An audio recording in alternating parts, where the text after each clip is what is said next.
Pensioner welfare association Himachal Pradesh की हमारी त्रैमासिक बैठक है। इसमें हमारे जो है पूरे स्टेट कार्यकारिणी के जो सदस्य है वो उपस्थित होते हैं। हमारे कांगड़ा से सुरेश ठाकुर जी है, वो सीनियर वाइस प्रेसिडेंट भी है, कांगड़ा जिला के प्रधान है। और एक सिरमौर से हमारे SD शर्मा जी है, ये हमारे सीनियर वाइस प्रेसिडेंट है। कुल्लू से शेषराम ठाकुर है, स्टेट कार्यकारिणी में वाइस प्रेसिडेंट है, कुल्लू जिला के प्रधान है। इसके अलावा हमारे समस्त जिलाओं के जो प्रधान और जनरल सेक्रेटरी है उस इस बैठक में यहाँ उपस्थित है।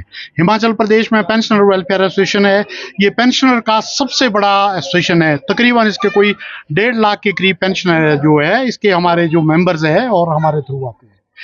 हमारी जो एसोसिएशन की ब्रांचेज है हर जिले में है, और इसके अलावा एक यूनिट हमारा पंचकुला है जो हिमाचल प्रदेश के पेंशन रिटायर हुए पंचकुला में रहते, और 80 ब्लॉक है हमारे जो है, अभी 80 ब्लॉक में हमारी ब्रांचेज है। साथियों, आप जानते ही है जैसे हमारे जो पेंशनर साथी है 2016 से जो है पेंशनर और एम्प्लॉइज के लिए जो सरकार ने है पे कमीशन की रिपोर्ट दी थी, पर उस पे कमीशन की रिपोर्ट में अभी तक हमारे बहुत सारे जो पेंशनर्स के ड्यूज है वो पेंडिंग पड़े हैं। पिछली जो सरकार थी उन्होंने सिर्फ हमारे को 20% दिया था, और उसमें भी एक राइडर था कि 50,000 मिलेगा। उसके अलावा जो प्रेजेंट गवर्नमेंट है सुक्खू जी की, इन्होंने पेंशनर के लिए जो है उसमें इन्होंने एक नोटिफिकेशन की है कि जिसमें 65 साल के जो पेंशनर है उनको 15%, और जो 65 से 70 तक है उनको 18%, 70 से 75 के 20%, और 75 से ऊपर को 35% मिलेगा। वही जो पेंशनर को है उससे थोड़ा सा जो लाभ मिला है, और अभी भी तकरीबन पेंशनर्स का 50% ड्यू जो है सरकार के पास पेंडिंग पड़ा है। कई जो लोग हैं हमारे वो इंडिविजुअली कोर्ट में भी गए हैं, कोर्ट से भी ऑर्डर हो गए हैं, पर उसके बाद भी जो सरकार है जो सिंगल बेंच के ऑर्डर है वो DV में जा रही है। तो आज हमारी जो ये बेस्ट बैठक है इसमें हम ये डिसाइड करने जा रहे हैं कि हमने क्या करना है। और सबसे बड़ा हमारी जो मांग है आप लोगों के माध्यम से माननीय मुख्यमंत्री जी से बोलना चाहते हैं। माननीय मुख्यमंत्री जी जो है हमारे कर्मचारी और पेंशनर के हितैषी है, क्योंकि उन्होंने एक जो सबसे बड़ा फैसला लिया है कि जो NPS के बदले OPS दी है, इसलिए हम बोलते हैं कि, और पेंशनर्स के लिए भी जो इन्होंने अभी नोटिफिकेशन दिया है इसलिए हम उनको बोलते हैं कि वो कर्मचारी और पेंशनर के हितैषी है। तो आपके माध्यम से भी हम उनसे अनुरोध करेंगे कि पेंशनर के लिए जल्दी से जल्दी JCC का गठन किया जाए। जैसे ही कोड ऑफ कंडक्ट खत्म होता है इसके बाद पेंशनर का JCC का गठन किया जाए, और JCC की जो हमारी मीटिंग होती है वो हमारे जो वर्दी चीफ सेक्रेटरी है उनके साथ होती है, सेक्रेटरी फाइनेंस और बाकी सेक्रेटरी जिसमें होते हैं, जितनी भी पेंशनर्स के मुद्दे हैं उसके ऊपर बात होती है। और इसके अलावा जो हम ये भी आपके माध्यम से बोलना चाहेंगे कि कुछ स्टेटों में बार कम्यूटेशन होती है, जो पेंशनर रिटायर होता है उसकी 40% पेंशन है हम लमसम में पहले ले लेते हैं, और सरकार ये हमारे से रिकवरी 15 साल में करती है। ये ऑर्डर तब के है जब रेट ऑफ इंटरेस्ट 12-14% होता था और इससे भी ऊपर होता था, पर आज किसी भी बैंक में जब जाइए वहाँ रेट ऑफ इंटरेस्ट 6% से ज़्यादा नहीं है। और गुजरात गवर्नमेंट ने, केरला गवर्नमेंट ने ये जो कम्यूटेशन पीरियड है, गुजरात गवर्नमेंट ने 13 साल कर दिया है, केरला में 12 साल है। इसके अलावा Punjab and Haryana high court में बहुत सारी इसमें रिटे हुए हैं कि कम्यूटेशन जो है 12 साल किया जाए। तो ये मेरा आप लोगों के माध्यम से ये भी हमारा सरकार से अनुरोध रहेगा कि हमारे जो हिमाचल प्रदेश के जो पेंशनर है उनका जो कम्यूटेशन पीरियड है वो 15 साल के बजाय वो भी 12 साल किया जाए।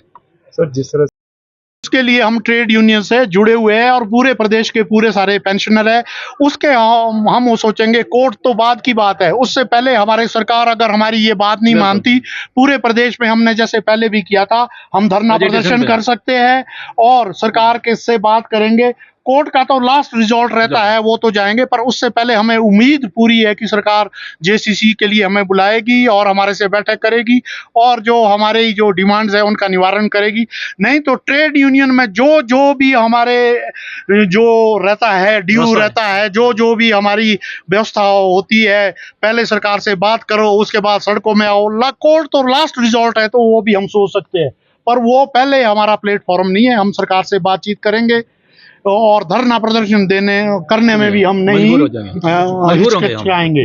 डिमांड चार्ट भी भेजा है गवर्नमेंट को, कोई टाइम बाउंड किया गया बिल्कुल, है? हमने लंबे अरसे से पेंडिंग है आपका एरिया। सरकार को हमने डिमांड चार्टर भेजा है और सरकार ने ऐसा है कि जो पिछली नोटिफिकेशन की है उसमें खास करके वो पेंशनर जो हमारे 70-75 साल से ऊपर है उनको 1.5 और 2 लाख मिला भी है। जो पिछली नोटिफिकेशन हुई है तभी तो बोलो उससे बेनिफिट हुआ, पर ये जो ड्यू था हमारे को ये पिछली गवर्नमेंट से लेकर था। होना तो ये चीज था जो हमारी पिछली गवर्नमेंट थी वो अगर 2-3 किस्तों में भी दे देती तो आज ये नौबत नहीं आते, पर पिछली गवर्नमेंट ने तो हमारे को डीए भी नहीं दिया था। जो 22 की बात मैं कर रहा हूँ, 22 जनवरी और 22 जुलाई का डीए वो भी ड्यू था, पर इस गवर्नमेंट ने वो डीए दे दिया है। पर अभी हमारा डीए जो है 12% ड्यू है और 4% अभी यूनियन गवर्नमेंट कभी भी घोषणा कर सकती है, 16% तो डीए ही ड्यू होगा।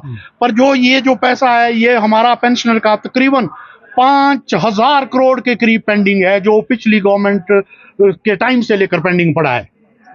जो ये आपने बोला ये बिल्कुल सही बात है। ये तभी तो हम आज आपके माध्यम से भी माननीय मुख्यमंत्री से अनुरोध कर रहे हैं और उनसे अपील कर रहे हैं कि जेसीसी का गठन किया जाए, और जेसीसी ही एक ऐसा प्लेटफॉर्म है जिसमें सारे पेंशनर के जो मुद्दे हैं टेबल पे बैठ के बात होती है।